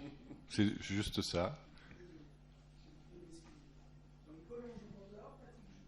Merci Patrick Joubert. Juste pour précision, ces informations-là, on les a présentées lors du ROB, lors du comité précédent, avec toutes les explications sur la méthodologie d'achat au sein du CIGERLI pour les années donc 2025. En fait, on l'achète en anticipé. Donc normalement, si je ne dis pas de bêtises, on vous envoie aussi le diaporama qui est diffusé, où en fait il y a tous les graphiques et où vous retrouvez. Alors là, j'ai pas les prix de l'électricité par exemple sous le nez, mais j'ai les prix du gaz pour 2025 et 2026 à comparer avec 2024, 2023, 2022. Donc sur le gaz naturel pour 2024, qui est donc cette année et qu'on a acheté dès 2022, si je ne dis pas de bêtises, on est à 175,74 € TTC du mégawattheure. Sur 2025, seulement 80% achetés, on descend à 139,24 €. Et pour 2026, avec seulement 50% d'achetés, on est à 117,73 €. Ce que je veux vous dire, c'est que nous, on ne l'achète pas au prix actuel pour l'année 2024. On l'achète en anticipé, ce qui nous a permis, sur les années précédentes, quand il était beaucoup plus cher, de ne pas l'acheter au prix où il était à date, mais à un prix que nous, on avait déjà consulté avant. Donc, ce qui peut parfois prêter à confusion, c'est que les prix actuels, effectivement, ils sont beaucoup plus bas que ceux qu'on vous présente. Mais ce qu'on vous a fait facturer par exemple sur 2023 n'étaient pas du tout les prix, ils étaient beaucoup plus bas que ceux qui étaient sur le cours du marché à date en 2023. Je ne sais pas si j'ai été suffisamment clair.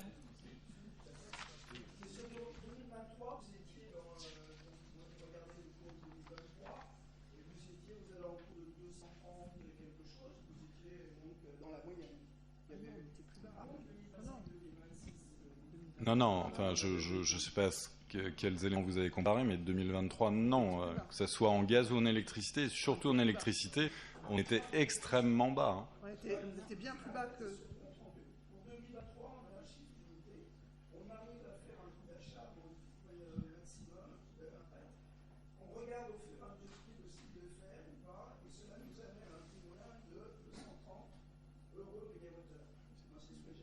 Bah, alors c'est peut-être un... Voilà. Non, mais c'est pas 2023. Mais c'est bien, vous lisez le compte-rendu, c'est très bien. On a vu que Pascal David regardait bien les diapos, mais ce n'est pas du tout le chiffre 2023. C'est 2024, ça. C'est 2024. C'est pas 2024, ce chiffre-là? Mais je vous rassure, c'est pas du tout le prix. Et d'ailleurs, sinon vous l'auriez vu dans vos... 2024. Vous l'auriez vu malheureusement dans facture et vous le voyez cette année. Non, c'est le prix moyen qu'on a acheté en 2023 pour 2024. Oui, c'est ça. Voilà, c'est bien. Oui, ça. Oui. Voilà, On achète en 2023 voilà. pour 2024. Oui, je vous ai donné les chiffres par exemple sur le gaz, je ne l'ai pas sur l'électricité, mais on achète en anticipé, oui. Mais ce qu'on a acheté en 2023, en revanche, on était bien plus bas que... Mais alors, quand je dis bien plus bas, c'était bien plus bas. Oui, mais...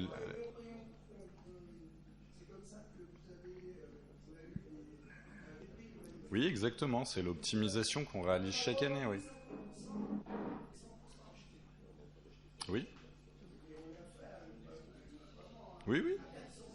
C'est effectivement ce qu'on dit à chaque comité à propos de l'électricité en 2023.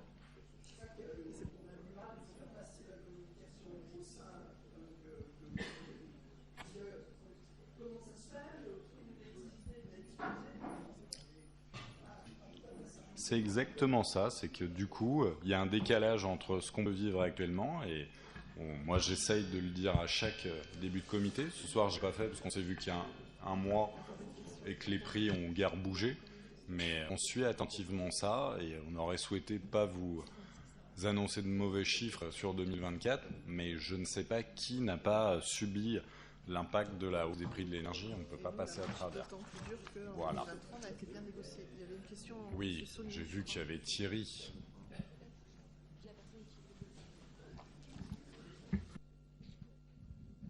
Bonsoir, Thierry Saunier, mairie d'Albigny-sur-Saône. Je vais être encore redondant, je vais reparler du gaz vert, puisqu'on était en train de parler du coût du gaz nat. Aujourd'hui, vu que le gaz naturel est bas, on peut estimer peut-être que le gaz vert, en voyant un peu les informations sur la nouvelle construction d'usine de méthanisation de Pierre-Bénite, enfin, c'est 2029, hein, oui, je te vois hocher la tête, c'est 2029, mais quelque part aujourd'hui, GRDF fait un gros mailing sur le gaz vert, et malheureusement reste des communes, hein, et on regarde notre budget et aujourd'hui on n'est pas prêt à se lancer sur le gaz vert parce que le coût est complètement différent et je sais même pas si aujourd'hui le gaz vert il rentre en marché spot. Je me pose même la question s'il est achetable en spot, et donc ma question c'est de dire voilà, je sais est-ce que vous continuez à suivre ce type de produit ou Alors, si la question est... Alors, je veux bien un petit peu de calme, parce qu'il y a pas mal de bruit parasite dans la salle, en fait. Donc, on suit... on a un marché biométhane, on a une demande de la part de certaines communes de passer un certain nombre de points de livraison de gaz en biométhane. C'est un marché qui est aussi élevé, et c'est un marché, au vu du volume qui est demandé par les communes, qui n'est pas très grand, en fait. qui fait qu'on ne peut pas avoir les modalités d'achat en clic à plusieurs reprises. Et aujourd'hui, ce n'est pas un sujet sur lequel il y a une forte demande de la part des communes. Moi, je l'ai déjà dit à de nombreuses reprises, et on en discute avec GRDF, biométhane a un intérêt assez important, notamment en termes de mobilité. C'est un sujet qu'on avait déjà évoqué tous les deux, Thierry. On ne peut pas passer notamment toutes les flottes de véhicules lourds, que ce soit les bennes pour le ramassage des ordures, les bus pour transport en commun en électrique. Ça a un coût assez important et ça demande aussi une organisation de la part du Citral ou de la part de la métropole et de ses prestataires sur le ramassage des ordures. Donc on suit le biométhane, mais ça reste aussi un fluide qu'on achète plus cher, ne serait-ce que par les garanties d'origine. Après, ce qui serait intéressant, c'est de creuser la possibilité de faire de l'achat direct auprès de producteurs. Le territoire métropolitain n'est pas celui qui va avoir le plus de possibilités. Moi, ce qu'on essaye de regarder et qu'on a un petit peu commandé à GRDF, c'est de regarder les sites de production qui vont être mis en route et comment on pourrait passer des contrats directs et voir surtout à quel tarif. Mais c'est quelque chose qu'on regarde attentivement. Voilà.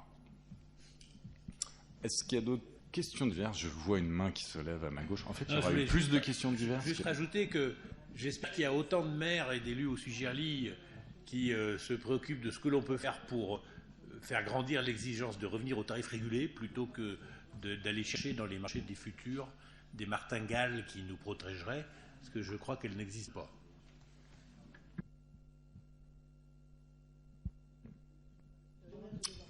Encore une question. Bonsoir, Christophe Thimonet, Faisin. J'avais une question par rapport à la fibre optique. Vous nous aviez dit lors d'un comité à peu près mi-2023, il me semble, que vous aviez eu un souci avec c'était SFR, il me semble, et que vous avez mis fin à leur collaboration. Du coup, il s'est passé un certain temps où l'installation de la fibre s'est arrêtée totalement. Je voulais savoir où on en est. Est-ce que vous avez fini, si vous avez trouvé un autre prestataire pour finir les travaux? Parce que moi, sur ma commune, j'ai encore un pourcentage important de logements qui ne sont pas raccordés. Et voilà, on est quand même dans l'agglo lyonnaise, on n'est pas au fin fond de la campagne profonde française. Et ça commence à faire long. Depuis, si je dis pas de bêtises, il me semble que depuis 2012, trop de bruit. On entend parler de la fibre optique, arrive chez vous, tout le monde a vu les véhicules qui circulent de partout. On est en 2024 et moi, par exemple, sur ma commune, j'ai encore, je pense, plus de 10% des habitants qui n'ont pas la fibre optique. Monsieur le vice-président. Je vais tenter de vous répondre. Il y a plusieurs questions dans ce que vous avez dit. Je vais plutôt commencer par la fin, parce que c'est un peu plus facile. Toutes les communes sont à peu près dans le même cas que la vôtre, aujourd'hui. Ça veut dire que tout n'est pas desservi encore, aujourd'hui, avec de la fibre optique dans nos communes. Moi, dans la mienne, c'est comme ça aussi. Hein. J'ai des petits quartiers qui ne sont pas encore desservis en fibre optique. Alors, pourquoi c'est comme ça ? Pourquoi c'est comme ça ? Parce que en fait, les opérateurs, et notamment, il y en a deux, hein, il y a Orange et SFR, ils se sont partagés le département. Donc c'est eux qui investissent, donc c'est eux qui payent le réseau de fibre optique.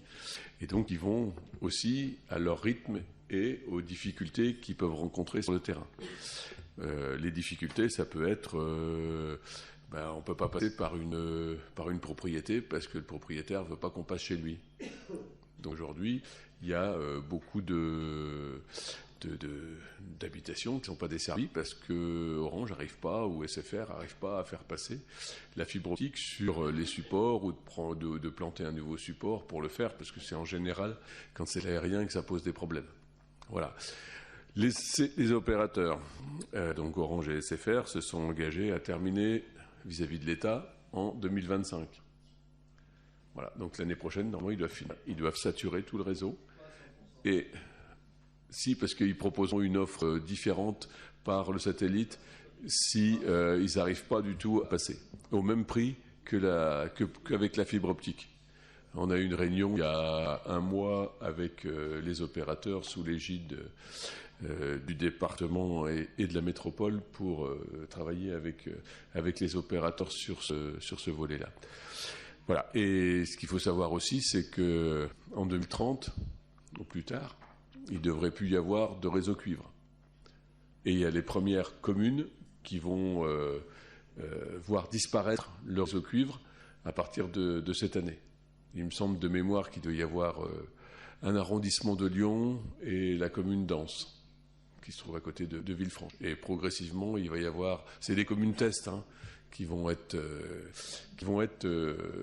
mis en place pour qu'on supprime complètement le réseau cuivre. Voilà, donc ça c'est le problème général de la desserte française en fibre optique. Bon, ce qu'il faut savoir, c'est qu'on est globalement, on va dire, favorisé au niveau du département du Rhône et de la métropole, puisque c'est des opérateurs qui financent tout. Vous allez dans les départements limitrophes, vous allez dans l'Ain, dans l'Isère, dans la Loire.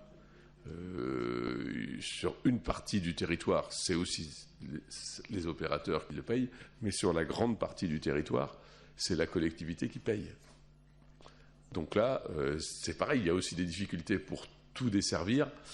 Là, on peut dire, on va voir le maire ou le président de PCI ou le président du syndicat qui s'occupe de ça pour essayer de faire la desserte de ce territoire. Mais c'est pas plus facile non plus, je peux vous dire, et c'est aussi compliqué dans ces territoires-là. Et en plus, les collectivités payent. Voilà. Donc nous, on a cette chance-là sur notre territoire aujourd'hui. Voilà. Après, vous avez posé des questions sur les supports, les opérateurs, SFR, etc. Donc il y avait un réseau qui appartenait au département du Rhône dans sa configuration d'avant, où il n'y avait pas la métropole, donc il appartenait à la métropole et au département du Rhône. Ce réseau, on l'appelait le réseau de l'EPARI pour ceux qui connaissent, qui était l'établissement public des autoroutes rhénaniennes de l'information. Et ce réseau a été vendu au mois d'octobre de l'année dernière à une autre entreprise, puisque c'était un réseau qui appartenait à la collectivité, qui était en concession de la même façon qu'on a notre réseau d'électricité et de réseau de gaz qui est concédé à Enedis et à GDF.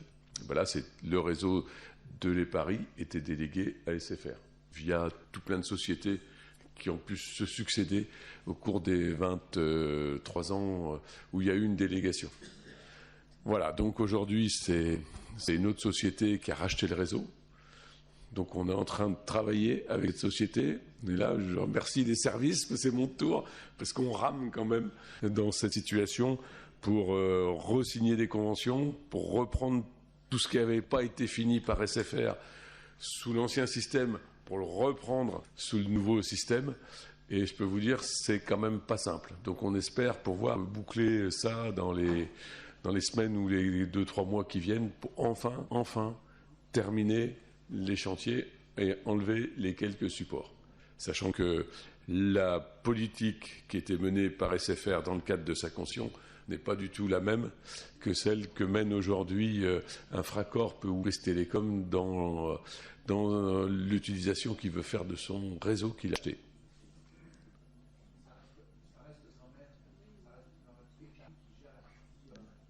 Et Paris n'existe plus.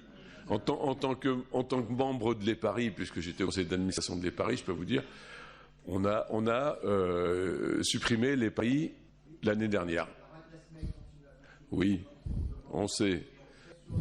Ouais, vous pouvez toujours, mais il n'existe plus en tant qu'organisme aujourd'hui. On le fait parce qu'il faut qu'on finisse de faire fonctionner le système qui était avant et tout n'est pas encore complètement réglé. C'est quand même, s'il y a des problèmes liés à l'enfouissement, ça ne justifie en rien le fait que les opérateurs ne terminent pas l'installation de la fibre.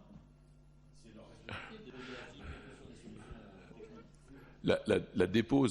La dépose s'entend, la pose pas forcément.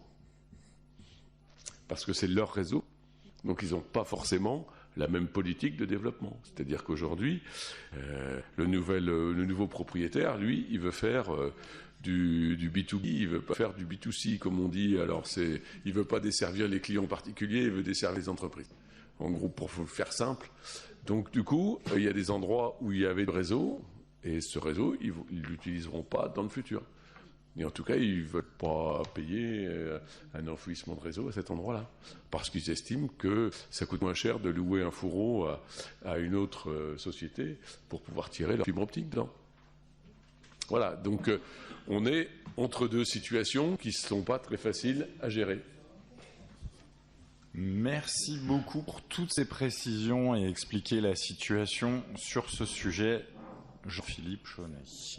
Je vous propose d'en finir avec ce comité et de passer à notre habituel moment convivial. Merci beaucoup.